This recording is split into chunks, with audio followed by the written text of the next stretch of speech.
This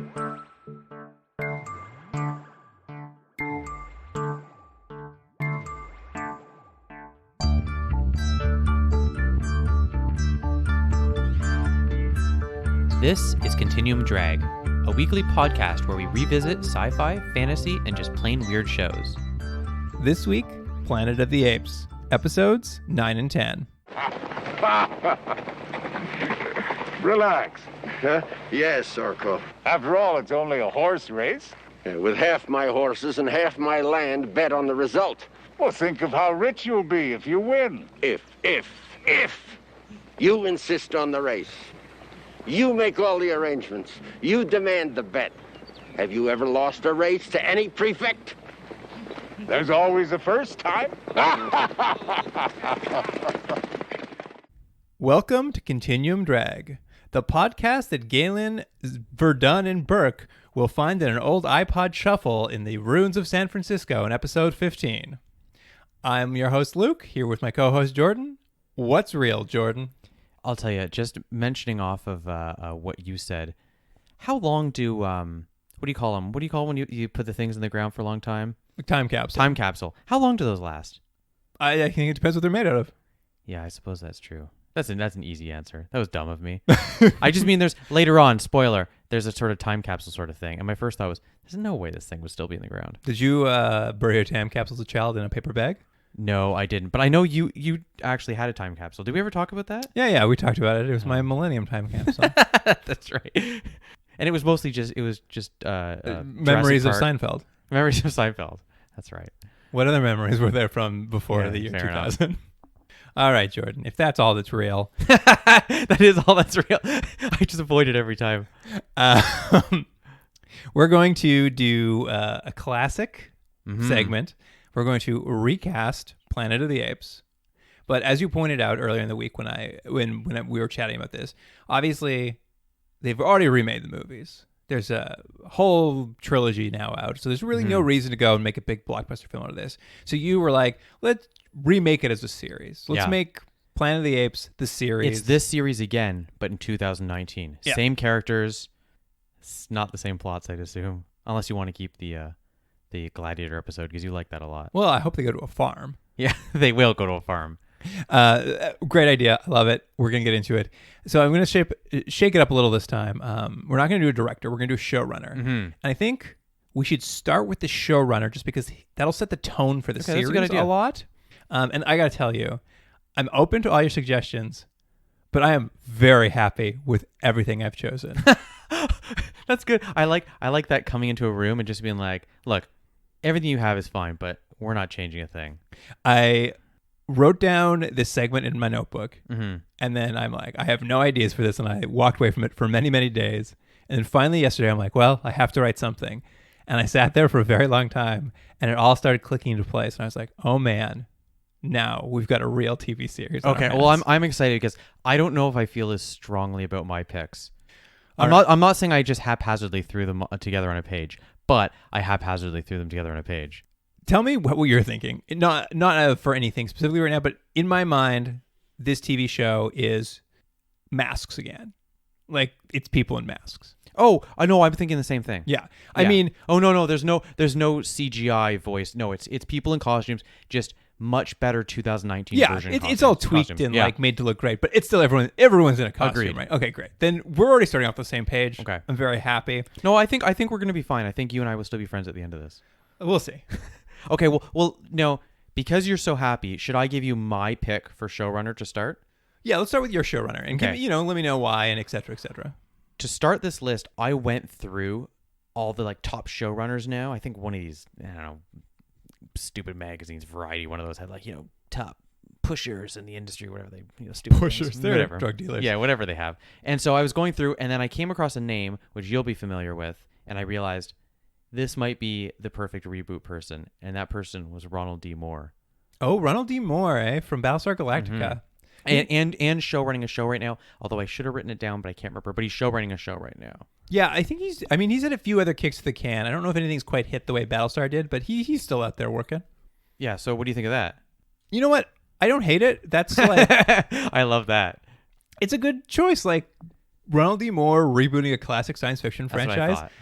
It's a pretty solid choice. I mean, it might be too spot on because he's like, oh, you want me to do another one? Oh, it's Electric Dreams is what he's doing, and Outlander. oh right, Outlander. That's right. Yeah. Electric Yeah. Dreams, the Philip K. Dick. Oh, he only did one episode of that. Sorry, I'm looking at Outlander is what he's show running. Yeah, What is that one about? Outlander. Is that the? It's is that about the a lady old- who time travels to the past and sexes it up with a Oh, lot yeah, of like okay. Scottish men. Yeah, Melanie watches that, so Yeah. I knew what it was. It took me a second. Real sexy. Yeah, sure. I watched about an episode and was like, not for me. Well, that's very reasonable. Nothing you hate more than sexual intercourse. Well, I don't know if that's the case. It was the TV show was as boring as possible. But anyway, All right. Well, I also had to do a similar thing. I had to sit down and be like, who show runs right now is out there that you would choose to do this? And like, I want that fun adventure show feeling that this TV show currently has. yeah, There's nothing like that being made right now. I would agree with you. Yeah, this is a very 70s kind of show. This, like we've said before, there's a lot of shows like, the closest thing would be like, this is like The Fugitive. It's a very similar sort of Yeah. adventure of the week. They're chasing something every time. I mean, I started getting to the point where I'm like, do I need to look at like who show ran that reboot of Lethal Weapon as a TV series, which would have been like a buddy comedy kind of thing. But I'm like, I haven't seen it. I've heard it's middling. I like the actors in it are kind of great, and it's kind of a cool cast. But I don't think it ever really came off the page in a way that really Right. got into my radar anyway. So I really had to like go through a huge list like you did, and I realized if you can't do adventure show, which I actually think maybe that is the problem with this show. Maybe it doesn't work as an adventure show. Okay.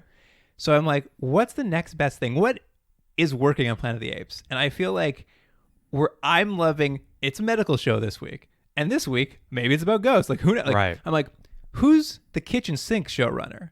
Who's the guy who will literally do everything in one season of television? Is it Ryan Murphy? It's Ryan Murphy. I knew you were going to pick Ryan Murphy. He's perfect. I thought of him too. There's nobody I can imagine who would come in and be like, all right, this week, I don't know, aliens attack. This week, Right. vampires. There's vampire apes this week. It's a pretty good pick. I feel like he would bring a certain level of fun and weirdness that Planet of the Apes needs. Again, I think you feel more strongly about him than I do about Ronald Moore. So let's go with Ryan Murphy. Sorry, Ronnie. Yeah. Yeah. Sorry, Ronnie. Oh, you're so close. All right. Well, let's get into the casting then. Now that Okay. I forced you to agree with me, No. I think it's a good pick. let's get into Alan Verdun. Okay, I have 2 picks for Al. I'm almost all these. I have 2 picks. I only have 1 pick for each of them, so we'll have 3 to choose from. Okay.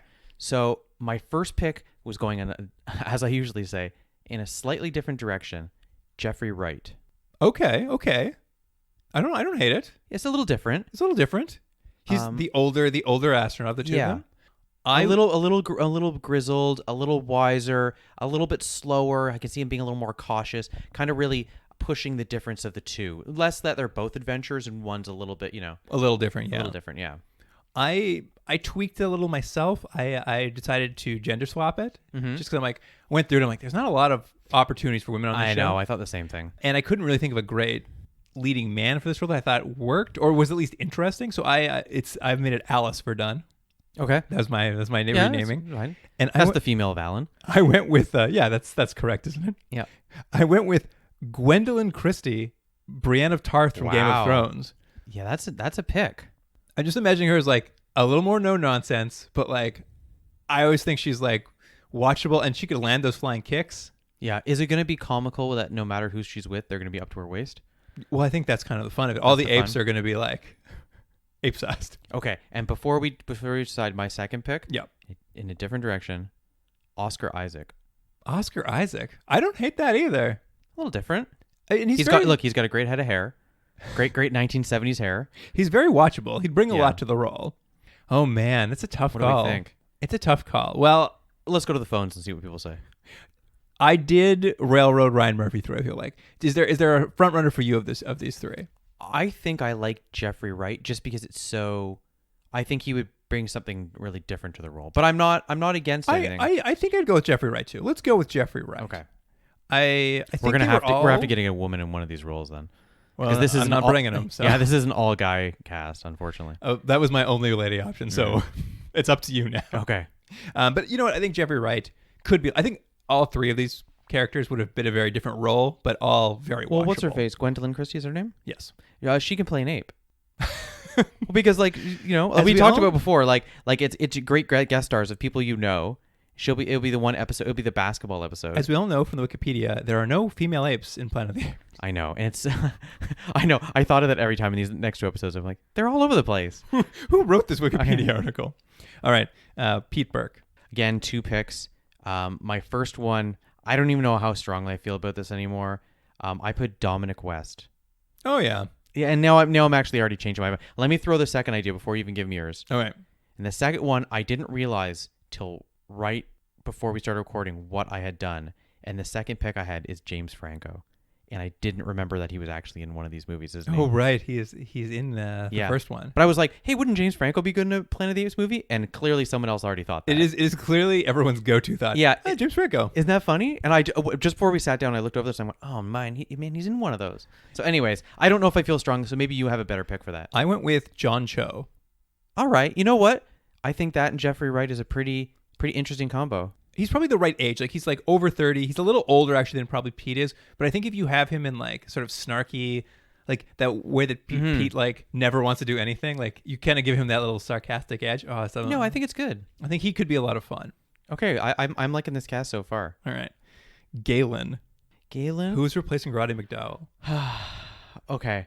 I've got a humdinger of a pick. I feel Okay. like. I think this was hard. Picking Okay. the apes was so hard. Here's my first pick.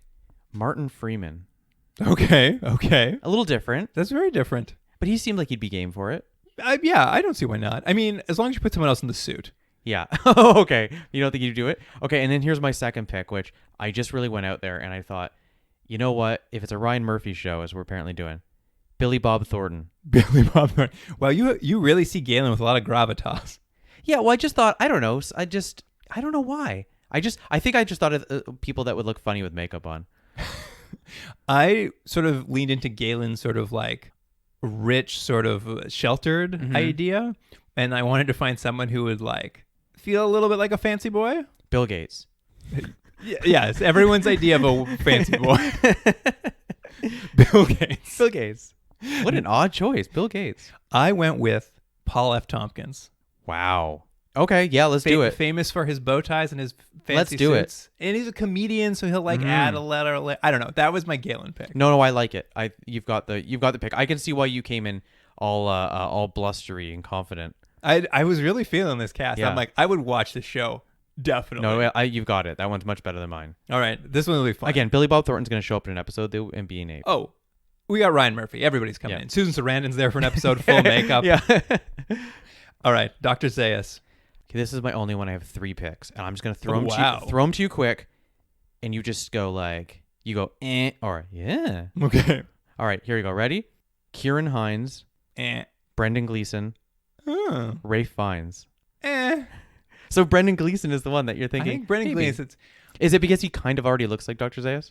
I mean, it's not a bad Dr. Zayas. I think it probably would beat mine. Okay. I had a lot of trouble. I'm like, who do you put in this ape mask that you still get a performance? And it out has of? to have that hair. He's got to have that bowl haircut. Well, I mean, that's all part of the makeup, part of it, right? Yeah. No, I know. No, but I mean, he's going to be wearing the hair. It's not like you have to, like, sorry, actor, you've been cast, and we've got to cut your hair into that hilarious haircut. I went with Crispin Glover. Crispin Glover. I mean, I think he's going to be trouble on set, though. he will be trouble, and he's probably a real weird Dr. Zayas. I think Brendan Gleeson probably is a more appropriate choice. Okay, let's go Brendan Gleeson then. What an odd choice, though, you had. I just was trying to think of somebody who could put on a mask And do something with give it. crazy eyes. Right. And who else is better at crazy eyes than Crispin Glover? All right. Final casting. Urko. Arguably my favorite character of this entire show. Okay, we have to talk about this. Luke, I have notes all through these episodes going, it's official. Urko is by far my favorite character in the show, and these 2 episodes we're going to talk about, it just cements that fact. He is my favorite character. So I have 2 picks again. One I think you'll like, one I think you'll not be sure. Okay. All right.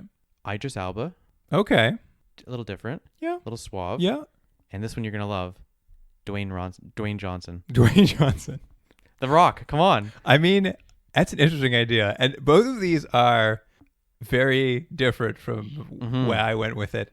I don't know how you're going to feel about my choice. And I hummed and hawed over who to put in this mask for a while. Mm-hmm. And it's a real hard choice, Jordan. I picked Michael Dorn.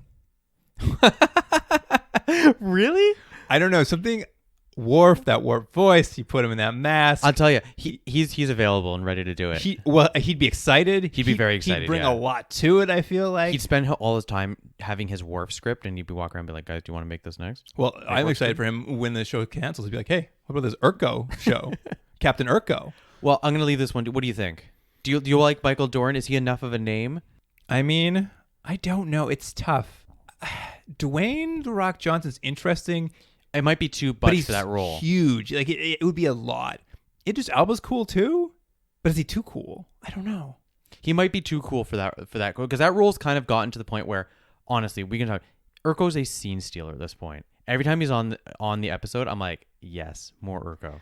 You know what's weird? I'm not sure we've nailed it with any of these. I think three you're people. right. How about we do this? Let's get through the episodes and then let's come back at the very end and see if along the way we think of any better actors. All right, deal. Yeah. What a Listener, tease. What a tease. Wait till the end of this episode. Okay. No, I agree with you. I just doesn't feel right. So we're almost there. We've almost cast We're this almost masterpiece. there. This Ryan Murphy thing is almost done. All right. And we'll do a recap at the end. So let's get into episode 9. Here is the IMDb summary for episode 9, The Horse Race. That's as direct a title as you're going to get. They're very direct on all the titles. Guess what this one's about? Horse race? Oh. I thought it was a metaphor. Yeah. Nope. Verdun agrees to race a chimpanzee prefect's horse against Urko's best horse in exchange for a condemned boy's freedom. Urko has never lost a race, but of course, as Verdun finds out, Urko doesn't play fair. Despite Urko's treachery and cheating, Verdun prevails in the end. That was courtesy of Ape Freak. Yeah, Ape Freak. You know what? Without Ape Freak, I don't know where we would be. He just really is just like, don't worry though. He's going to prevail in the end. Yeah. Well, you know what? I don't want to watch this episode and find out that they get This horribly murdered. This is the one where it all comes down.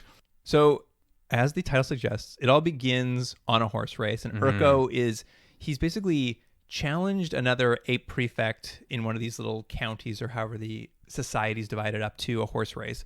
And, they basically each get a rider, get a jockey, they get one of their best horses, and they do this race. And if the prefect loses, Urko gets half his land and half his horses. Yeah, what we find is Urko's apparently a huge gambler, but not really because... Well, he sets the stakes, too. He sets the stakes, and he's clearly controlling the race. So he doesn't lose because he's fixing all the races. I was like, everyone would love that gambling. He loves racing. He loves cheating even more. Yeah, he does love cheating. And it's never even clear what the prefect can win. Yeah, I guess that's true, isn't it? I mean, they're just like, the only thing they've bet is their own land. It's not like at the end they're like, oh, I doubled my land. And so much of it, like half your land and half your horses. Like, I'm like, that's a huge loss. But I think Urko's losing so many people just chasing the two humans that he has to keep. He's re-upping. He's got to re-up. He's more horses, guys. In this first race, though, Urko nearly wins, and at the last second, his horse throws a shoe, which causes him to lose, which he's not too pleased about. Yeah, and he vows vengeance against the blacksmith. Quick question for you. So it becomes a character. As most of these episodes, you have your sort of one-off characters that the humans are going to interact with. And in this episode, it's a blacksmith and his son. Mm-hmm. I felt weird about the human being a blacksmith. Don't you think the apes should be in blacksmiths and like the humans are sort of like just their slaves sort of thing? It just seems like too much of a skilled job to be giving a human. It's interesting. I wonder... You know what I mean? We've kind of seen the apes don't like hard work, though, and I wonder if it's just too much hard work. Yeah, I guess that's true. Although there are farmers, so it's hard to say. You're right. It's hard to say. Also, I don't know what they know and don't know. They know how to use metal and make metal, and obviously can make cells. There's cells every episode. Someone gets captured and is put in a cell, but they're still like making houses out of caves and stuff. I think that's an aesthetic choice. Oh, okay. That's just their preference. Right. An adobo of some sort. Right. Is that type of house? Yeah, that's right. Great. But yeah, he throws this shoe. He sends his guerrillas. He's like, hey, go find a blacksmith to reshoe this before my next race.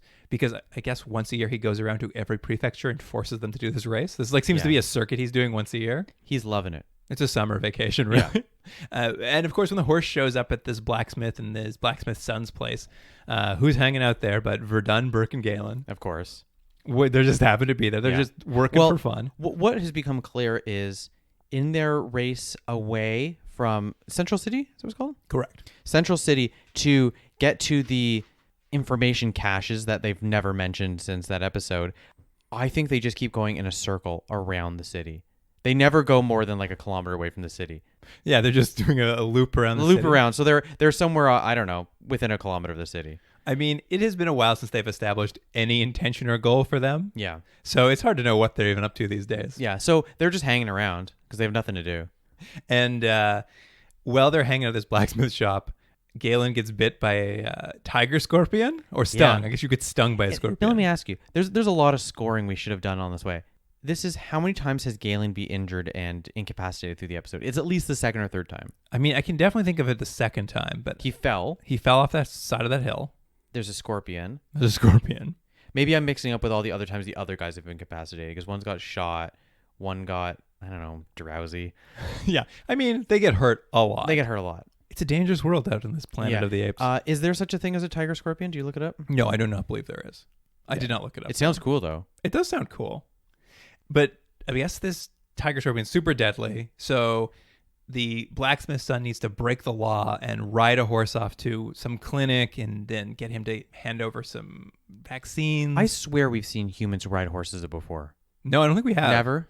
This has been the one thing, and I noted this because this becomes a big part of this episode, like the law about humans riding horses is a big part of this episode. I was just like, this has been consistent at least. Oh, okay. They've definitely brought it up several times before this. It's just not something humans do. So he's sort of breaking the law to go get this vaccine.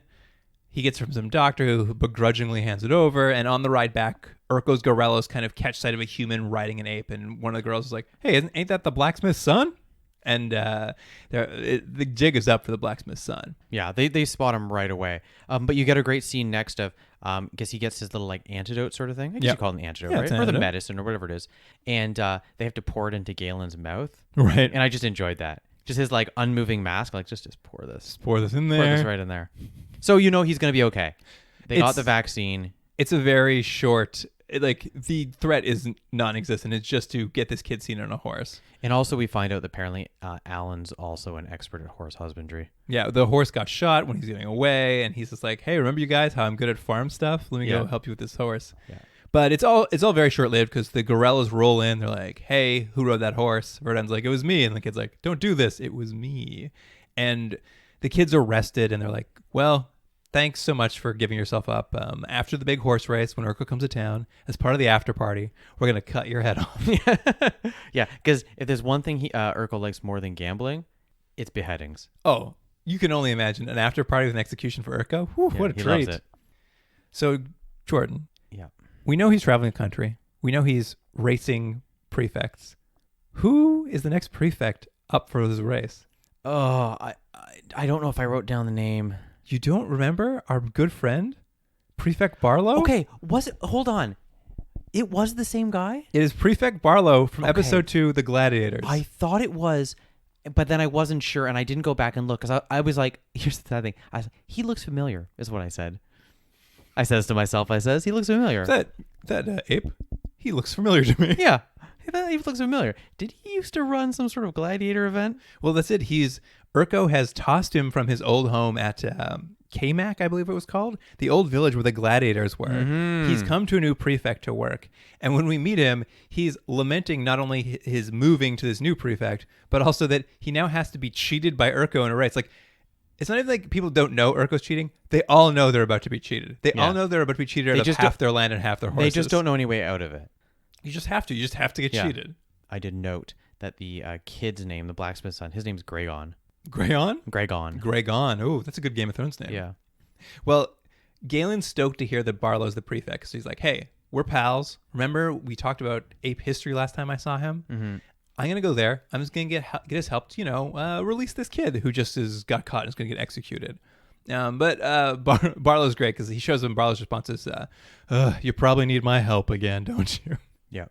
And basically, Barlow doesn't want to make any waves. He wants to get back to old Kamak. He doesn't want to be here any longer. So he's not going to mess around by letting this kid go. Besides, it's against the law for humans to ride horses. It's really their own good. But once Galen sort of floats the idea, it's like, hey, have you heard about Verdun? He's a master horse racer. Yeah. And he loves that idea. He's like, master, you say? I'm like, well, I have a horse race coming up. What I did like, though, is didn't you think, because there's this whole setup, this kid is riding horses against the law, and he's become a very good horse rider, and his dad's always like, don't get caught. Didn't you think the son was going to be the one they put up? Of course. It seemed like that was the script, and someone went, whoa. Guys, our 2 stars. One of the stars has to ride the horse. So he does. This kid can't ride for his own freedom. Now, let me tell you, though, this plot line. So we're going to, jump ahead real quick. There's a horse. So they're like, okay, Alan's a master horse rider. He also has a great horse, but no one can ride this horse. It's too wild. It's too wild. Didn't this scene seem like the exact same scene from Beyond Westworld? Not Beyond Westworld, Galactic 1980. That's the one. I wrote the same thing. I'm like, this is just like when they broke a horse in Galactic 1980. I love that I mix up all these 1970 shows because they're all pretty much the same. But yeah, it's the same. Verdun's a little skeptical whether he can do it, but if he doesn't, the kid will die. And we get a quick scene of his stunt double riding a horse. It's so clearly his stunt double. They're actually being pretty good about this. They have a tendency every time he gets into a fight, they have the 2 of them come do their classic drop kick to start the fight, but then the camera goes really high and you watch the action. But it actually looks pretty good. But it's clearly because it's stunt guys. This was like just a guy with some straw-esque sort of wig on. I was like, that doesn't look good. But this basically sets the deal. Verdun wins. He'll get the kid pardoned. But one thing that Galen, Verdun, and Burke don't know is they don't know who they're racing against, because Urko drops by and Galen catches a look at him and he didn't realize this is what the race was against. Mm-hmm. And they're quite upset because obviously if Urko, yes, thank you. If Urko sees Verdun, I mean, the gig is up immediately. Yeah. What I did like, though, is when Urko drops by to talk to Barlow, Barlow's like, hey, listen, I know we got our race coming up. I want to use this cool human rider that I've been training. I've already got Dr. Zayas to approve it. What do you think? Mm-hmm. And Urko's like, unorthodox, but why don't we raise the stakes? All of your land and all of your horses. Yeah. And you're right. There's no stakes on the other side. Urko can't lose. Well, in this particular case, what Barlow does is he's like, hey, I'll take the stakes. Oh, right. But if I win, I got to go back to old K-Mac, to my old gladiator town. So he at least sets himself. Oh, that's right. It's the first time we've heard anyone say like what you get if you win.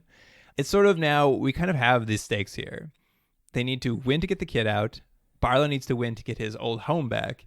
And they can't let Verdun be seen by Urko during the entire race, or I don't know, they'll all get shot. And my feeling was there was one too many threads dangling in this episode. Like there was just a lot of like why, and like they just have to keep cutting back to like the blacksmith, and he's like, oh, I have a feeling about something, and then they got to cut to Verdun, and then they got to cut to Pete, and I was like, what is happening? Just do the race already, guys. I liked just how complicated it got. It was weird, like it was unnecessary, but yeah, I appreciated like every scene was like, here's a twist. Here's a new twist for you. But I like that they took time to have when he was making the blacksmith was making the horseshoes, and Verdun's like thinner. Yeah, Verdun knows you need a thin horseshoe to win a race. Yeah, it's very funny because they find out that Urko's going to cheat because Barlow's like, hey, he cheats all the time, so you better figure that out because otherwise you'll lose. So they're like, we're going to cheat too. Well, I know that's what's so funny. It's like they immediately like, okay, let's cheat too. Like I was like, oh wow. Did you write down all the different things that Urko did and all the things they did? Well, I did, but the one thing that Burke did is he made a mud puddle that they never used. Yeah, right? They spent all this time making a mud puddle, and then Galen carved like a little party cracker, like that thing you spin around and it goes click, click, click, click. That was the weirdest thing. We could talk about that. But yeah, like they're like, oh, we're going to cheat too. And so they make this little puddle, obviously. So when you're jumping over it, the horse is going to get stuck, I guess the idea. I guess so. Never. And then comes the other up thing, again. Galen mentions at one point, he's like, and you made me make this like noise shaker. And he literally, the only time he uses it, he's in the crowd and he makes a little noise. And then he's like, aren't I sneaky? I was like, what was the point of that? Well, it appears like he makes it and like Urko's like, what was that noise? And he just looks around. But I'm like, I guess it was so he wouldn't look at Verdun for a quarter second. Is that what it was trying to be? But it didn't make it, like it wasn't a long-term plan. It made no sense at all. Like their two plans don't make sense. But what I did like is the blacksmith whose son's going to be executed. Mm. He's like watching this. He's just like, you guys, I appreciate you trying to help, but like you're trying to trick Urko. He knows who you are. There's a million ways this could go wrong, and my son could get executed. Yeah, so he's basically like, you know what? I'm flipping. He's like, yeah, he's like, he heads out, finds Urko, who is doing target practice. Javelin target practice. Yeah, it's like darts, but with javelin. Yeah. I think that's a thing. I think it's like a medieval thing. Yeah, him and his gorillas are tossing him. I did like he gets a bullseye at some point, and it's the physics of the javelin flying is clearly on a string floating through the air. I like it so much. I liked it. I really enjoyed the whole scene. But basically, the blacksmith shows up. He's like, hey, listen, if I cheat for you and make sure this guy can't win, will you let my son go? And Urko's like, all right, cool. Yeah, it's a good deal. So he double crosses Verdun. And then as he's walking away, he kind of hears a little plan they're making. They're like, when Verdun, when this human, we don't know who it is yet, if he's going to cross the finish line first, you just shoot him. Yeah, humans can't ride horses. Just shoot him. Kill him immediately. And if he comes in second, also shoot him. Just shoot him after. Shoot him I like that. afterward. It was great. He's become a almost comical Joseph Stalin at this point, where his solution is just kill him. Well, that's the solution for everything. I do like that because blacksmiths hear this and he's like, oh, better go warn them, and he runs off. And then as soon as he's out of earshot, Urko's like, oh yeah, and that kid we're gonna release just for the end of the race, let him go, and then say he escaped, and also shoot him. Yeah. So he like double crosses the blacksmith. Yeah, it's pretty good. And so many double crosses. Is it just me, or is he really selling these scenes in these episodes though? Oh, it's great. Well, at the end of this scene where he's like, all right, here's what we do. We shoot the human rider. I know what you're gonna say. We shoot this, and then he grabs the gorilla next to him, pulls them in real tight, and he just suddenly like shouts, I love racing. Yeah. And the camera pushes in on two grinning apes staring at the camera. Yeah. It's the greatest. Yeah, this episode did have a lot of push-ins, more than normal, but I enjoyed it. There was a lot of just like real push into a tight close-up on apes enjoying themselves. You know what I think, though? I don't think he loves racing as much as he loves an elaborate scheme to cheat. Like, that seems to be the thing he loves more about these races than anything. And it's so nice to see him enjoying himself.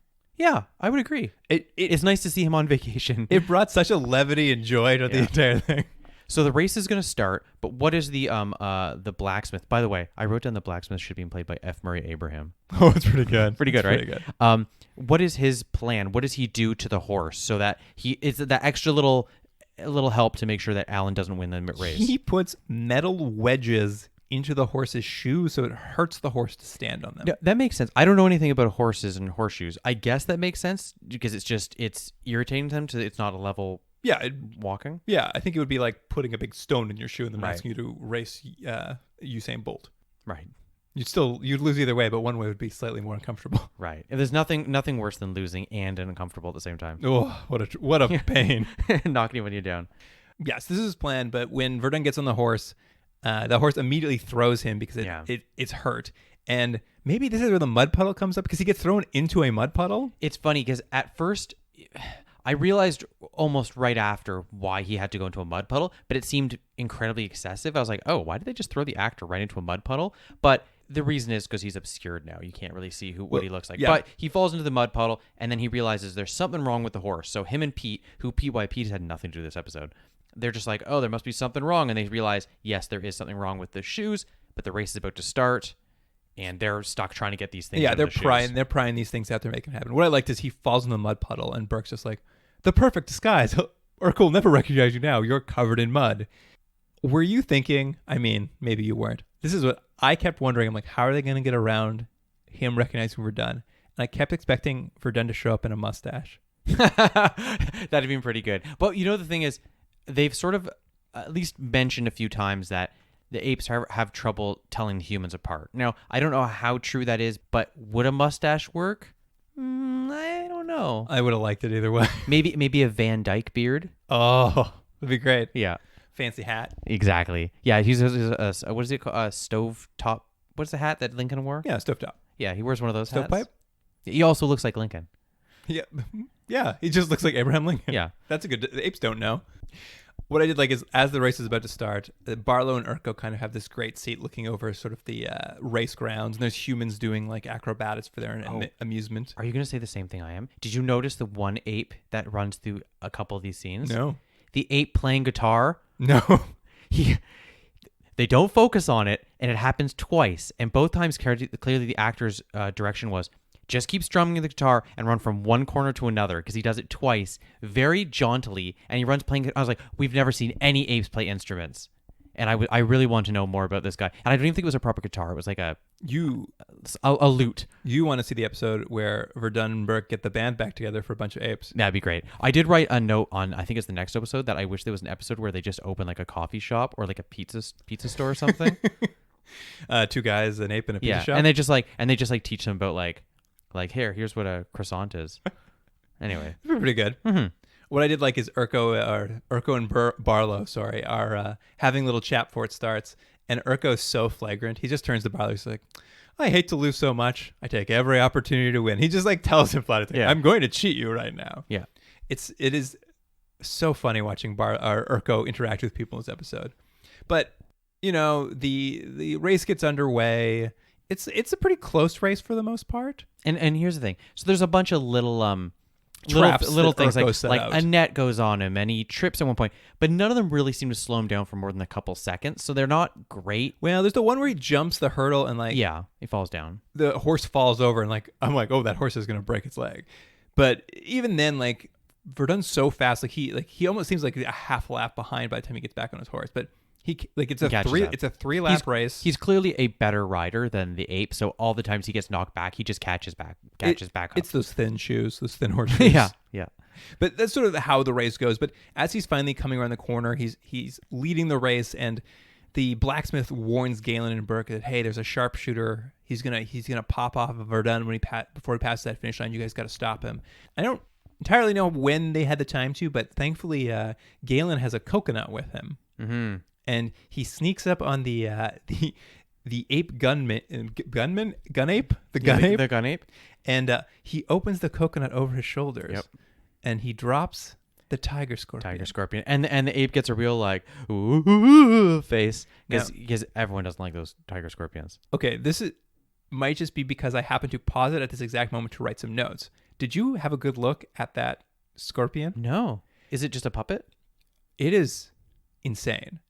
It went by so fast. Melanie was just like, what is going on with that thing? And I'm like, what? And we went back and watched it a couple times. It appears to be some sort of grasshopper that they've either torn or tied its back legs there and then glued a fake scorpion tail to the back of that's not standing quite upright, and it's squiggling and wiggling everywhere, but clearly immobile. And it's like clearly an insect that's alive. That's been that's awful. Something awful's happened to it. They've glued a scorpion-looking-ish tail to it so that it like will flop around on this gorilla's shoulder. Cheaper than a scorpion. It was crazy. I went back and watched it a few times. I'll check it out again. And I was just like, what has happened to this poor insect on this man's arm? But right after this, Galen yells at one point. I think he gets on a cart shortly after this, and he yells "Yeehaw!" And my point was, when would he have possibly ever learned yeehaw? Never would he have learned that. Just in their comings and goings, Burke's always yelling yeehaw. Do you think it's just a natural part of evolution if you get on a horse? You can't help like yourself. The first man gets on, he was just like, yeehaw. Yeehaw. Yeah, maybe. That's how it works. Anyways, that apparently because that's what Galen does. I have a question, though. At the end of this race, did you know that Verdun had won? No, it's so the whole thing is a mess. The whole thing, like, what's a little disappointing in this episode? I actually thought this was a pretty fun one-off episode. Not that they're not all one-offs, but the whole point is the race, and they sort of fuddle the beginning, and then it just is a muddled thing the whole way. At the end, you're like, oh, is it over? Because there's so many other threads, like you've mentioned before, that you're like, the race seems to be inconsequential. Well, I mean, I could follow who was winning for the most of it, but at the end, it just became like they just sort of lost tracking who was where in the race. And essentially, because I think you're supposed to assume Verdun won, and he's sort of cleaned up as a result of the race. Like he's kind of like not as muddy. So the mud blew right off. Urko recognizes him. He's like, hey, that's that fugitive Verdun who just won this race. And he starts like firing wildly into the crowd. Yeah, I love that. Just indiscriminately, just starts shooting. And then he turns to Barlow and he's just like, you're using a fugitive as your jockey. And Barlow's like, is that so? Well, doesn't affect our bet. Yeah. Barlow's like, who knew? Yeah, and it's great. He's like, I didn't see it in writing. I mean, even as the chaos is going on, like people are running and screaming, there's gunshots going off everywhere. Barlow's like sitting in a chair, could not look more entertained. Yeah. He's just like loving every second He's of it. just someone who likes that sort of entertainment. So this is perfect for him. It's true. He loves a gladiator fight. He loves a little chaos. Oh, and I should mention, so a big fight happens out. Pete finally gets his moment, and what does he do to start the fight? Yeah, the ape guarding the kid, double flying kick. Again, every fight, it's crazy. That's their go-to move. That's his go. I think really what it was the actor got the role, and they're like, "Can you do any fighting?" And she's like, "I got one move," and it's great. And it's a great move, but it's like they were like do that again, do it again. Every episode he does that move. Can you imagine him? He just goes out to the bars at night and like picks fights. I'm just saying, really, it should be his finishing move, not his opening move. What's his own move? He picks a fight with a big guy, and the guy's like, "What are you gonna do about it?" And he just like double kicks him. But yeah, so they get in a big fight. The chase is on. Basically, they all get in a cart and ride off. Did you like? This is the first time we've ever seen Galen do a very ape-like stunt. Oh yeah, he is this the cart's running, going, and he hops off, right? Well, and earlier than that, even he running through the chaos to get to the cart. He grabs a beam of a house and like swings up like a monkey and lands on the I don't roof. think I even saw that. Real like athletic kind of like they felt like monkey stunts for the first time. I'm like, oh great! I was like, this is awesome. Finally, some monkey stunts. But yeah, he jumps onto the cart. They get on this cart and get away. And at some point, they jump off and hide under a bridge and let the cart ride off. And Urko just keeps chasing the cart, and they kind of, the day is saved. Yeah, Barlow gets to go off to Capac. But yeah, like they got away. In fact, it's very funny. Barlow's riding off. He's like, I'm on my way back to K-Mac. I'm not even waiting till my prefect takes over for me. He's just like, whatever, I'm on my way. I won. He rides past Urko, who's still chasing the cart, and Urko's like, did you see the cart go by? He's like, I don't know, maybe. But you're gonna honor your bet, and Urko's like, yeah, I guess so. I guess I gotta honor my bet. So see you later. Then he bumps into all our heroes just wandering down the road, and as we know about Barlow, he loves a father-son team. Yeah. So he's like, hey, you blacksmith son, want to move to K-Mac with me? What I like though is this same thing. The show is so terrified of not tying up all its loose threads. They're like, and then those two people go away because you don't want any of the viewers to be like, wait a minute, what happened to that blacksmith? Shouldn't they still be with them? You got to get all the people out. Do you think he just trains the blacksmith and son to be gladiators again? Probably. Just like the last he's son? like, he's just like, well, it's time to be gladiators again. You're replacing my last father son who I got killed. Exactly. And that's the episode. One other thing I did want to say, and I know you didn't notice this was the same ape from episode 2, the same prefect. Well, I recognized him. I just couldn't remember from where. You weren't for sure. I am almost, I mean, it's probably not 100% the same, but it is practically a shot-for-shot thing. Because at the end of that first one, basically, Barlow's like, all right, thanks, guys, goodbye. And it ends with, like, the three of them just running into up a hill, basically, like just up a hill in a wide shot. And this ends in the exact same way. They're like, all right, bye, guys. And they turn around and just in a wide shot, they just run up a hill. You think it's the same shot? I don't think it's the same shot. But I was like, is this the same hill? It could very well be. You mean K-Mac? Is that what it's called? K-Mac, yeah. K-Mac. Do you think K-Mac is just on the other side of that hill? Yeah, they ran. That's where it got set. He's like, I got to get back over right there. I'd like to be over there. It sucks over here. Over there is pretty good. I liked it over there. But yeah, that wraps up that episode. So let's go on. There's a lot more Urko to talk about. So let's get into the IMDb summary for episode 10, The Interrogation. This capture of Burke could not have come at a more opportune time. We have an experiment. Experiments? Why must we always make a simple problem so complicated? It is not necessary to experiment. Zaius, all our troubles stem from the two astronauts and Galen. Once they are destroyed, our problems are over. The planet can return to normal. Can you guarantee that there will be no more Burkes or Verdens in the future? Can you guarantee that next time there will not be 5 or 10 instead of 2 humans landing here, perhaps in different parts of our land? No more than you can guarantee that there will ever be any others. The prudent ape is prepared for the worst. Therefore, it is extremely important for us to determine once and for all why these 2 humans are different from the ones who live here now. When Burke is captured by Urko's soldiers, he's forced to face 2 equally horrifying options.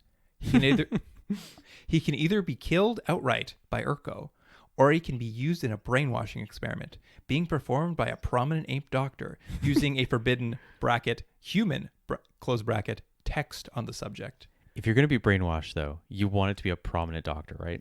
That was courtesy of Ape Freak. Ape Freak. It's always got to be Ape Freak. Who was the person way back when that was always doing the reviews? Do you remember?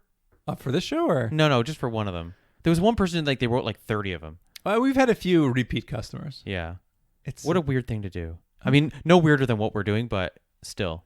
it really upsets you. It's just I can't imagine just being like watching a TV show and be like, I got to get online and write a recap. I will say one thing about this particular review by a summary by Ape Freak.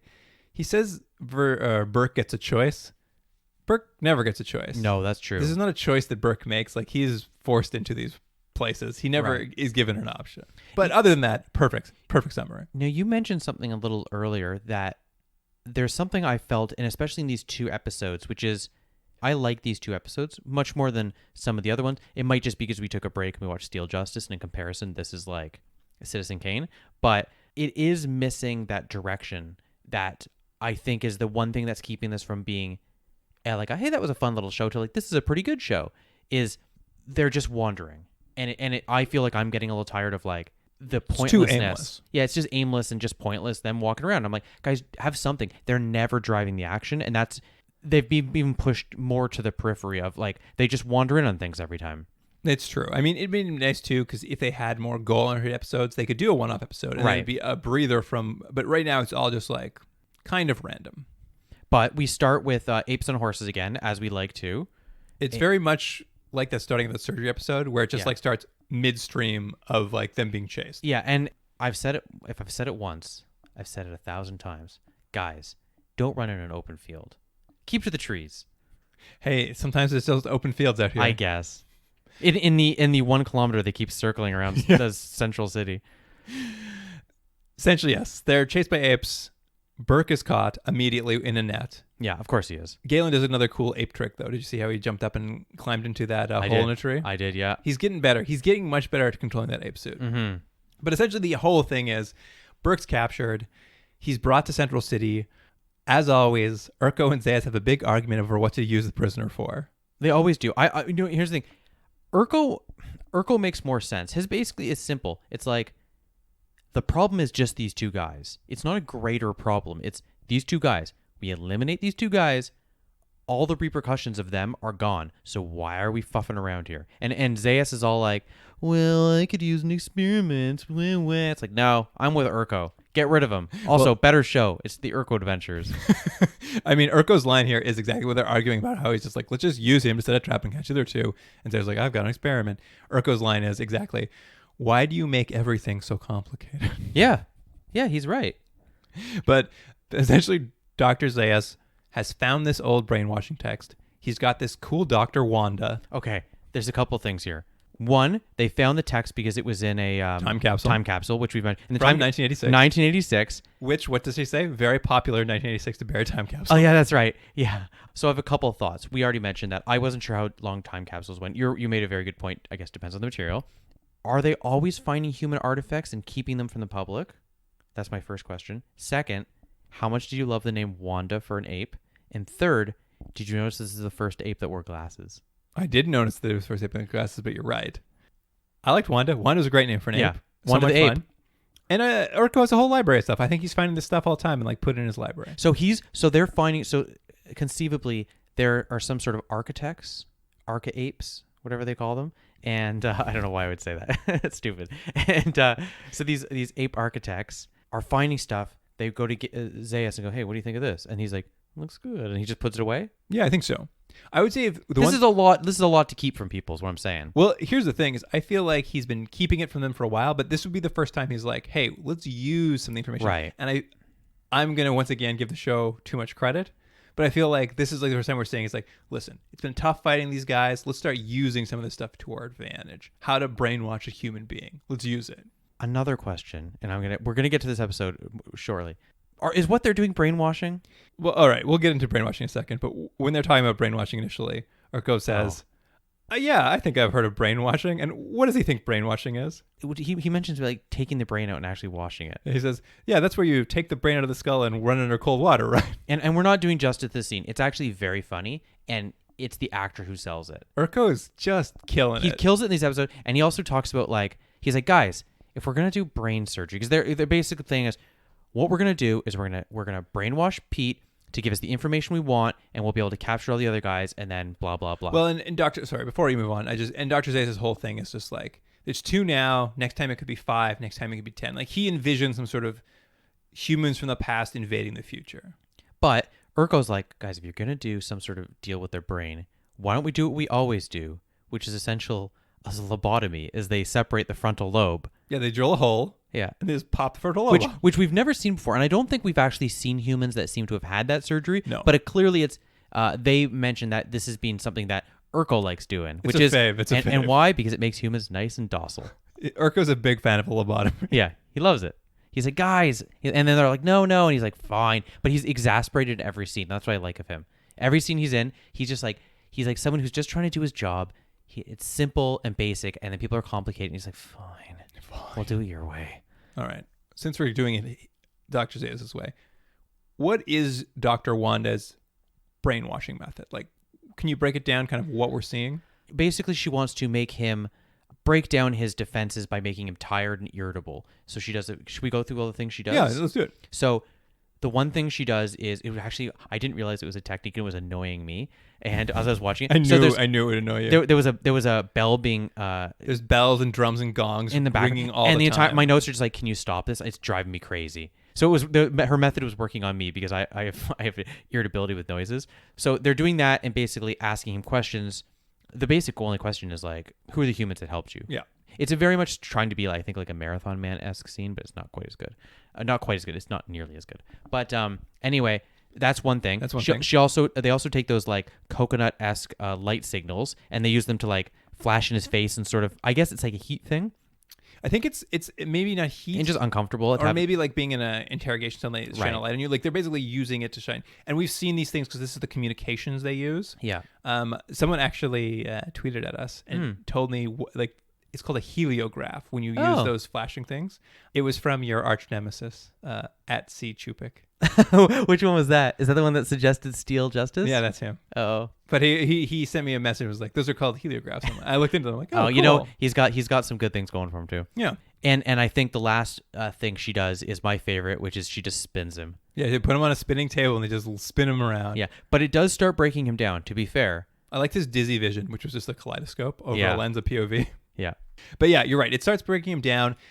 I guess she says it's messing with his sense of self and his sense of others. And she's doing this because she's hoping to use her feminine compassion to like confuse him basically for a female he's loved in his life.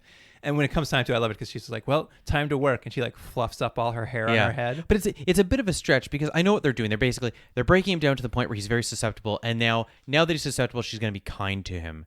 And he's going to respond to her in that way. But they don't really do that. And I mean, and again, let's talk about brainwashing. Maybe I'm wrong, but isn't it forcing someone, or at least coercing them to be persuaded that into something that they don't normally believe? Wouldn't that be brainwashing, as opposed to this, which is? I think does it all fall under the same banner of brainwashing? I think this is kind of the beginning of a brainwashing. Like I think first they're breaking him down. They're going to make him tell things he wouldn't want to normally tell to show, like to sort of show. Like I don't know. I feel like it didn't feel to me this wasn't brainwashing. It just felt like it was the early stages. Like this was just the beginning of you torturing someone. I do like though that the whole time she's doing it, she has the book with her. Like she didn't get through the whole book. She's just like she's like, oh, page 19. All right, I got to do this. Then she like does it and she's like, all right, page 20, and she just like flips through the book. Like a recipe. You just read it as you cook. Exactly. But when she finally has him broken down and she's like about to apply her like feminine wiles to him, we cut to a fantasy sequence of Burke on a date in a park having a little picnic. It is so odd. There's a couple things. One, they're clearly on a set because the plants couldn't look worse, and I really enjoyed that. It looked like you'd seen a soap opera. Right. But was this a real memory or a memory that was being like, because clearly what it is, he's having a memory with an ex-girlfriend, but what she's doing is sort of asking him the questions that she's prodding him to answer questions, not to be so closed off, but doing it in a nice way, like, hey, we're on a date and I always talk about myself and you never tell me anything about you. I want to know everything about you. Is he wearing a turtleneck? Probably. I think he was wearing a turtleneck. I mean, it's 1974. Yeah. Seems likely. No, it's not. It's 1980. Oh, you're right. I'm sorry. Yeah. But this is, it's kind of working. We get this little fantasy sequence with him on a date. But then it becomes hilarious. Well, and then it cuts back and she's like leaning in to look at him and he looks up at her and he says to Dr. Wanda, he's like, I love you. And then he maybe like, I don't like, did he suddenly like recognize her as an ape? You know, what happens is I think she pushes it too far. He's very susceptible. He's sort of in this weird mindset. She goes in for a kiss. Oh, is that what she's doing? She leans down and she goes in for a kiss. And as she gets real close, he's like, oh, and then he freaks out, but I was disappointed because I thought it would be our second time he's kissed an ape. But no, she goes in for a kiss, like as if like he's still really susceptible. But he realizes that actually reverses and breaks him out of the trance he's in. It freaks him out because he's like wants it so bad. Yeah. And he's like, oh, what does this mean? Yeah. But it breaks the trance. And what was weird to me is like, I'm like, this is working. You almost got him there. Like, you're so close to breaking him. And as soon as he turns away from the kiss, I guess, and like turns away, she's like, fuck it. Call Urko. He can lobotomize this guy. Yeah, I know. She gives up instantaneously. She gives up because basically she's like, I put myself out there and I got hurt. So I'm never doing that again. Calling Urko. She was so close. Yeah. She almost had him. Yeah. But, you know, I think we cut over it. We're going to circle back to Okay. we're going to cycle back to what old Verdun and Galen have been up to, but this is kind of what's been going on with Burke and his brainwashing. Meanwhile, Galen and Verdun stayed out loud. They are 19 hours away from Central City. Who knows where they are? But Very important for us to know how many hours. Yeah. So they do what has become their go-to. They grand theft cart. Yeah. They steal another ape's cart, as they do almost every time they need to but get anywhere. The way they do this one is they have Galen just lay in the road. So the guy, being a nice person, nice ape, stops and is like, "Are you okay?" And then what's his face grabs him from behind again. Yeah, they just jump on him. Every time they take his cart. They are criminals. Yeah, Galen gets to. Is this where he dresses up like a woman so they get into the city? Yeah, Urko's put up, because he knows they're going to come for him, he's put up roadblocks and like checkpoints at every entrance to the city. And as they roll up, yeah, at first I'm like, is this voice he doing? Because I can't tell if he's what he's trying to do. But I'm like, is he trying to pretend to be a woman? And he is. It's some weird Hilarious voice and like weird costume. And Verdun's like hidden himself under the cart or something. Just think though, Roddy McDowell has to pretend to be an ape, pretending to be an ape woman. He does it all the time though. Remember when he was a doctor and he put on a weird doctor voice? It's true. He loves to like be an ape who then also likes to act as other exactly. things. Yeah, but the point is they break into the city. They get into the city undercover and Ditch the cart. And where would you go? If I was going back to Central City, I mean, I'd do what Galen does. Yeah, you go to see mom and dad. I'd go to my parents' place. We're going to meet Galen's parents, and I could not have been happier. Me too. I really like that. I actually felt we maybe got too far in this series without actually learning a little bit more about his back history. I mean, you don't really get that much, but you know his parents, you know his family, you know kind of where he came from. Now, let me ask you one question, Luke. I noticed something, and maybe this is obvious, but both of his parents are chimpanzees, and it made me think, I guess there's no interbreeding between the apes. Am I right? I mean, I hadn't thought about it. But I'm just saying, like, they've clearly evolved to a point where they're a little bit more human. Right. Human-like. So do you think there's ever been, like, a gorilla on chimpanzee? Or it's a good question. Orangutan on gorilla, you know? Like, because I was kind of hoping that you see, like, his family and one would be a different ape. Like an interspecies relationship. Yeah. It's a good... Isn't it about time? I mean, if this show is about dealing with social issues...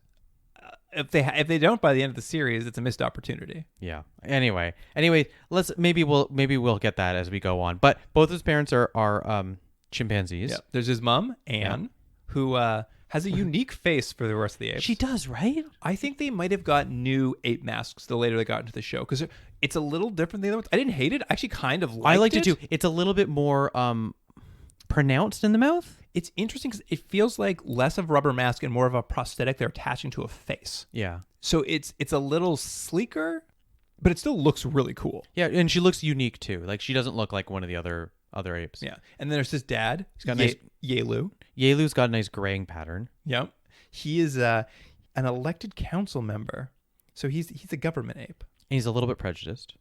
Yeah, I mean, who isn't in this world? Well, what we find is his mom is a little bit more open-minded. A little bit more open-minded to his human friends, and the dad's a little bit more like, this is how I raised you. You're bringing these humans into my house. Well, Jordan, the stinky humans. I know how much you like me talking about the ape government and its all its inner workings. Yeah. Well, this opened up a lot of doors in my mind, this whole thing. Okay. Because I think we get the clearest view of how the ape government... I think we've seen a lot of it in Dribs and Drabs. This is the first time I think we've seen it in context outside of just Zaius and Urko. Mm-hmm. And granted, I just finished watching Chernobyl, but I really do feel like the ape government is kind of like a communist Russia in like the 1980s, because it's all about not what's true, but what is perceived. I thought the same thing. I wrote that note. It does seem like a communist government is what is, and maybe this is sort of a Cold War backdrop, and maybe it's intended, maybe not, but there definitely is a feeling of that through this show. Well, like when Burke is being interrogated, he says, "I won't tell you the apes that helped me," and the woman's just like, "No apes helped you. That's impossible." Like she won't even, like, it's just That's like, right, that's not yeah. the official story. I can't accept it. Like, just move on from this. And she keeps pushing. It's actually interesting because that's her interrogation. It's like, who helped you? And he's like, well, I don't know. It was a lot of people. She's like, no, it wasn't. No one helped you. And he's like, well, that's not the answer you want. And she's like, and she just keeps pushing that over and over, that she'll just break him until she gives the answer that no one helped her, because they would never do that. Yeah, and I mean, we get a quick, when Urko hears there's an abandoned cart, he's just like, send troops over to the council ape's house and search it. I bet you Galen's there. But when that guerrilla garrison gets there, they are walking on eggshells, because they're basically going into a leader's house who could, like, it feels like they could ruin their families. They're so careful. They don't find anything because they're hidden under the floorboards, and they're just like, we're really sorry to have disturbed you. Even the mother, who, like, she recognizes her husband's an important man, and she can kind of like, she drops push that them all the time in this episode. She can push people because of her husband's position. It felt like that's probably the world we're in, like a little communist Russia. Like, you can't question the official story, even if the official story is absurd. Saying it's not means you're an enemy of the state. Right. So the guys check the house. The guards don't find Galen and Alan because they're hiding under the floor. They get out, and then they're basically like, let's go. If this happens real quick, but they're basically like, let's go go to the jail. Let's go save Burke. He's probably at the jail. So they go to the jail.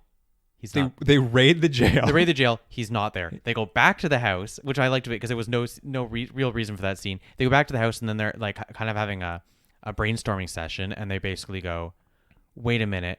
Well, they asked the dad. He was like, well, what have you heard of the council? And he's like, they haven't said anything. But I mean, Urko wouldn't tell us. And this is where they have their idea. Yeah, and they're basically like, if only Urko knows where they're keeping him, because at this point, I don't know if we've mentioned, they're keeping Pete in a very secret. They don't want anyone to know where he is. Yeah, he's not at the normal jail. So they basically go, well, there's only one person. And we also know that Urko is very good at keeping records, which I don't know if we're true, but he's like the Comey of the FBI of this world. So they're like, let's go to his office. Look, last episode we broke into Zayas' office. We can break into Urko's this one. I was a little disappointed there wasn't a bust, but that's what their plan is. They're gonna break into Urko's and they're gonna look through all his scrolls. Yeah, they spend the night looking through his scrolls. Yeah, they find one that says, send a bunch of guards to the Crystal Castle, and they're like, "Oh no, the Crystal Caverns, not the Crystal Castle." That must be the place. And so they go off. But what I like about this is, I actually thought it was well done. They're there all night. You can tell they're there all night. And so first thing in the morning, they got to get out because they hear Urko coming. Poor Urko has such long shifts. He was working that night. You can't put your work down for a second. Someone will step into your place. Yeah. So he comes in. You get a sense that he kind of knows someone's been in there, but he can't. He's like, just looks different. You know, he's like, is something different in here? But they basically get out. They know where Pete is now. Yeah. But there's a whole bunch of, scenes back and forth. What I like is Urko goes now to where Pete is. Right. And they're loading him up. Yeah. For the lobotomy. His strategy is just like, he just punches Pete. Yeah. He's just like, it's like, let's go, Pete. And then like what's her the Wanda's all angry. I'm like, don't just hit him. And he gives the thing. He's like, I'm just trying to help. Yeah. Like guys, like, you called me in here. You know what I do? I hit people. And I just like that. But while this is all happening, they're basically like, I'm gonna take him away. We'll actually give him brain surgery. And Galen and Alan are basically watching from the top, and they're like, we'd love to go save him, but we can't fight all these guards. So they get taken away to the hospital. So it's like, we got all the way here. Now we got to go to the hospital. Now we got to figure out a way to break into a hospital. Yeah. Well, I will say one thing I did like. Did you notice this? And it's been in previous episodes because we've had enough hospital, like them going to the hospital, them going to get that antidote in the last episode. Mm-hmm. They've established now that the sign in Gorilla Society for hospital is three dots. red dots. Yeah. And I kind of like how consistent that's become. Like, I'm like, oh, 3 red dots. That's an ambulance he's in. Mm-hmm. Like, I can recognize it now immediately. It's weird, all these little things they're like really committed to. Right. On a show that like didn't need to commit any effort to anything. Right. But yes, they need to raid this hospital. They bounce back to the house, and Galen asks his mom if he can borrow the cart. which they own a very fancy cart. Yeah, I like that he basically has to ask his parents for the car. That's what this is. And they're like, and the mom's like, all right, fine, you can use the cart. It's the fanciest cart we've ever seen. All the carts they've sold so far just look like work carts from the Middle Ages. They're big money. This comes from big money. This one's like a full wooden with slots in it, like beautiful oak. It's wonderful. Yeah. But the mom won't let them take the cart unless they adhere to her plan. Mm-hmm. She's got a plan to break Burke out, and they go for it. They say, yeah, Mom, lend a hand. Now, I like this. It wasn't fully realized, but I like that this, for a moment, and it was a little bit of a letdown, but it became Mission Impossible. Could have been, it could have been a Mission Impossible, an Ocean's 8 or something. What it really is they should have given the whole episode to this, but they only gave a couple minutes to okay, we're going to break in, you're playing this guy, and I'm doing this, and then when that lever's pulled, I'm walking through here. And it was a fun little thing. It just was too rushed, and I was a little disappointed in that. It was. I mean, they basically get to the hospital. The mom has Galen pretend like he's a hurt ape with a bandage around his head, and it's like, hey, you, Verdun, who's also working at the hospital, come help him. Mm-hmm. They walk in. Gorillas are guarding it because they don't let anybody in until the lobotomy's done. She throws her weight on. She's like, you know who my husband is? You're going to get in a lot of trouble. She forces her way into the operating room where Dr. Mathis, the ape surgeon, is looking at a very great drawing of a brain he has. Yeah, I did like that. This is a real child's drawing of a brain. Again, though, the idea of what they know in medical science and don't know is a little bit uneven. They definitely seem to know a reasonable amount of how the body works. Well, they know how to perform a lobotomy, but they don't know how to take a bullet out of someone's shoulder. And they don't know about blood types. They don't know about blood types. They don't know how to take a bullet out of a human shoulder. Oh, that's right. No, but they do know how to operate on a human brain. Yeah, but that's because you can lobotomize. Right, fair enough. You could just smash around in there. They've smashed a lot of brains. Yeah. But this gets her in there. She kind of argues with the doctor, what? You'll help a human before you help an ape? Sounds crazy to me. And the doctor's like, oh, you're right. And he runs out of the room. They use this as an excuse. The two gorillas guarding Burke are in there, and Galen and Verdun get the drop on them. It's a fight ensues. A big fight in the hospital. It's very funny because the mom, too, as soon as the fight breaks out, she starts feigning surprise. She's like, oh my, what's happening? Oh dear. And she kind of runs out of the room as if she wasn't involved. That was their plan. And she's like, and then you pretend like you didn't know any of this. And I have to say, poor Urko, his guys are so bad. They're just bad at everything. And that literally at one point, they're just tripping over each other. To let them get out, they're just. I'm like these guards are terrible. Who are they taking? I did like this brief madcap fight through the hospital because there is literally a scene where there's ape in traction. His leg is broken. He's got a heavy weight on the other side of a pulley to separate the legs so his leg can heal. Verdun grabs that pulley and he throws the counterweight at an ape. And this ape on the table, his whole leg gets and he's screaming in pain. And Verdun is just torturing the man.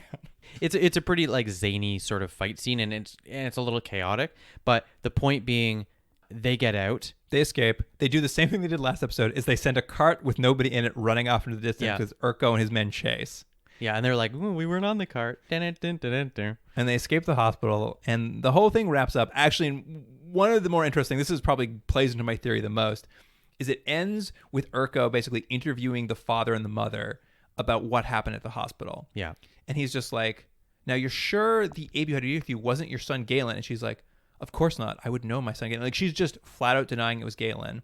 And the husband's is just like, listen, arrest us. If you have evidence, arrest us. Otherwise, give up on this whole thing. He's just like, you have no power. In this certainly. world. He's like, unless you have evidence, I would consider this matter closed. Yeah. And that's the last. And Urko sheepishly is like, okay, I guess it's closed. I have no power. I have no political power in this relationship. It's closed, and he kind of sheepishly slinks out. Yeah. So what's clear is he's in charge of the military, and the military has a lot of power, but compared to the council, he's just an errand boy. Yeah. It was an interesting end to it, where you're right, the wife. Of course that was Galen. Who else could it have been? But she's just denying. She's like, just an ape I met on the road.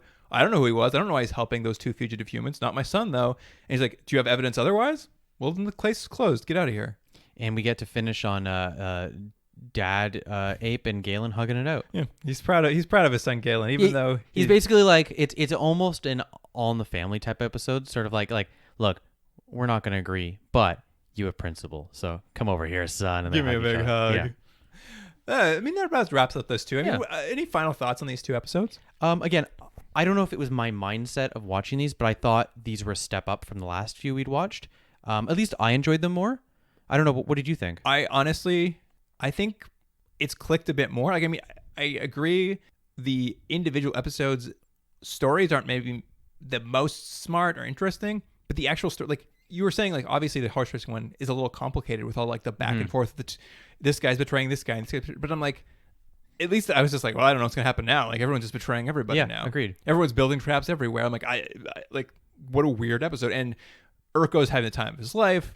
And even in this other one, like meeting Galen's parents, seeing some of the like weird stuff with the hypnotism, like all the political maneuvering. Not a great episode all over the place, but like all the little elements came together to like be kind of cool. Yeah, I agree. It's like sort of like they're neither one are great, but they're really watchable kind of fun episodes. Yeah. And it wouldn't kill the show to be more like this. Absolutely. Well, let's rate them. What do you want to give the horse race? Both of these, I'm going to go up slightly from what I actually wrote down. Just as talking about it, I sort of enjoy them a little more. I wrote down it was a pretty solid episode, nothing fancy, 6.5 out of 10. That's what you're going with? Yeah.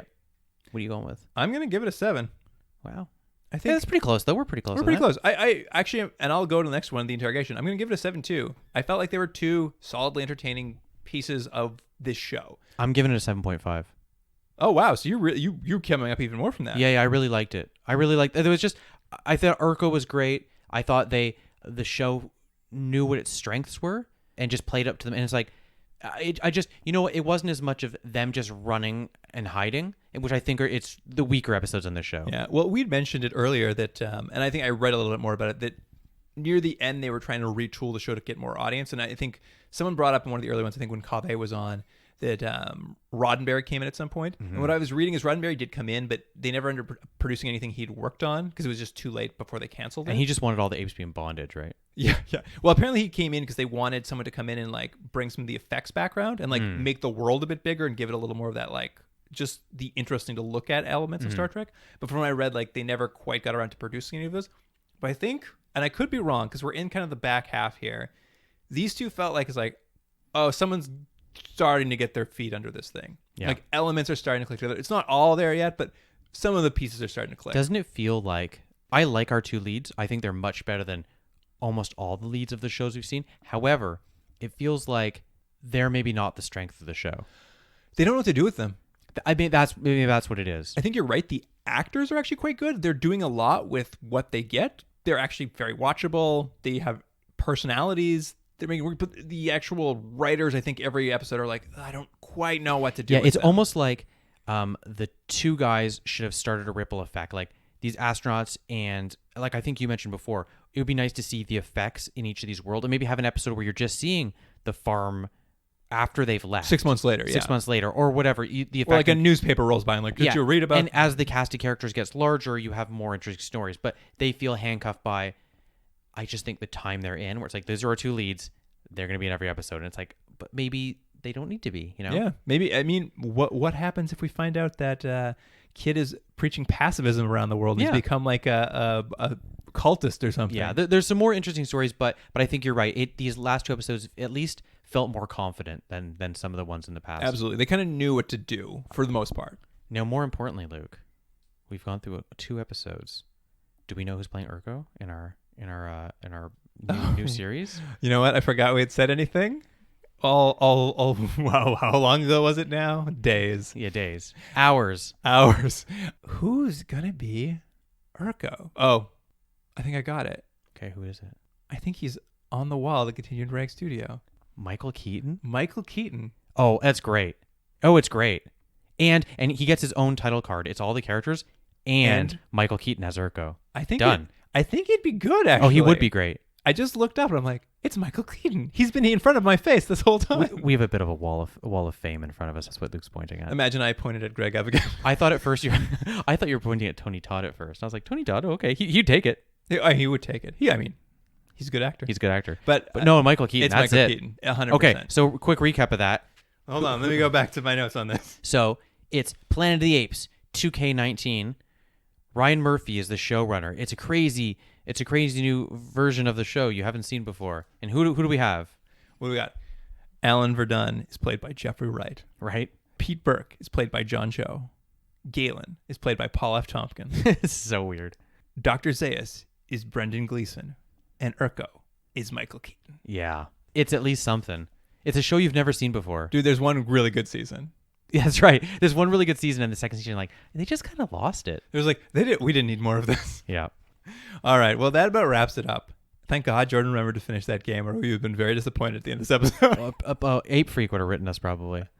In the meantime, if you have your own ideas of who should be in a Planet of the Apes reboot television series, you can email us at continuumdrag@gmail.com. And of course, on Instagram and Twitter, we're going to have Urko turn into camera and saying, I love racing. Yeah, it's great. It's so good. There's actually a few lines of him this episode Yeah. that are going to be like him explaining how brainwashing works. Oof, so good. Yeah, he's just exasperated all the time. It's wonderful. Just run the brain under cold water. You guys, it's easy. But yeah, you can follow us at Continuum Drag on those platforms. And I guess that's about it. Listener, thanks for joining us. And Jordan, fun as always. Thank you very much. You know who would be great? No, thank you. Danny DeVito as a guest star. As a guest star. Would it be great? Yeah, that'd be all right. I'm into it. Yeah, little tiny ape. Continuum Drag is recorded in Toronto, Ontario. Theme music by James Rick-Seidler. Produced by Jordan Delic and Luke Black. Special thanks to Aaron Yunes, Adam Wheatner, Jeff Hanley, Jane McRae, and Stephen Packard.